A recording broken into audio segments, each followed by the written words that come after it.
Let's bring you up to date with all the business news now. And our business editor, Delano D'Souza, joins us on set once again. And we're starting in Greece, Delano. That's right, Hala. Good morning. Alexis Tsipras may have prevailed over backbenchers who wanted to bring an end to bailout talks, but that's just one battle down for the Greek Prime Minister. The International Monetary Fund is concerned with Greece's history on implementing reforms, and on Thursday it said it would not join a new bailout program until conditions for debt sustainability are addressed. Now, without the IMF fully on board, getting approvals from Eurozone countries for an €86 billion bailout will be harder to come by. Shirley Sitbon reports. In Athens, Prime Minister Alexis Tsipras is facing opposition within his own party. A quarter of Syriza's MPs say the bailout deal and more austerity are a bad idea. I will make every effort with my intervention at the Central Committee, but also in the parliamentary group and any other committees the party might call, so that Syriza can free itself from the bailouts and not sign the final loan agreement containing the third bailout. In Washington, Greece's attempt to get a new bailout gets little enthusiasm at the IMF. The fund isn't rushing to invest in the €86 billion loan. It says the debt is unsustainable. It will eventually rise to 200% of GDP and will be impossible to pay back. It will require sufficient financing so that the program is actually credible, and the element of debt restructuring, which will allow the Greek economy to walk on not necessarily two legs, as I have said, but four legs. It takes fiscal, structural reforms, financing, debt restructuring. But without the IMF, getting the loan wouldn't be easy. Countries like Germany have pressed to see the fund be part of the bailout. No matter the obstacles, many are not giving up. New talks will take place on Friday in Athens. It's time for the markets now. How are they reacting this morning, Delano?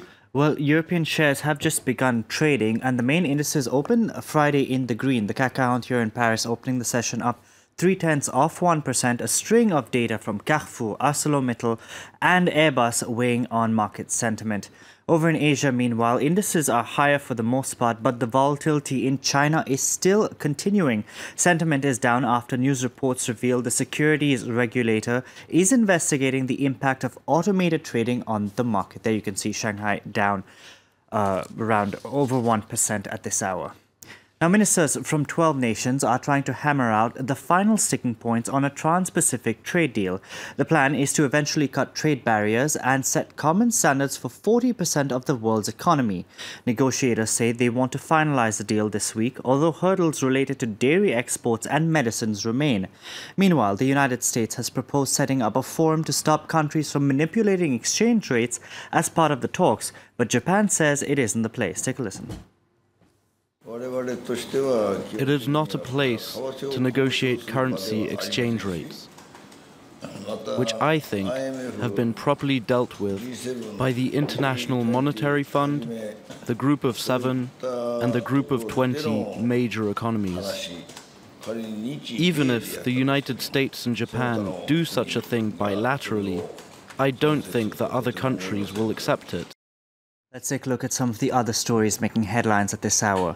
Starwood and the Intercontinental Hotels Group are in early-stage talks, according to the Financial Times. Little overlap exists with IHG owning the Holiday Inn and Crowne Plaza brands, while Starwood's portfolio includes Sheraton and the W. A potential deal would create the world's largest hotel union with over 1 million rooms in 100 countries. Uber is set to invest $1 billion over the next 9 months in India. The taxi booking app says it will use the investment to improve operations and expand into newer cities.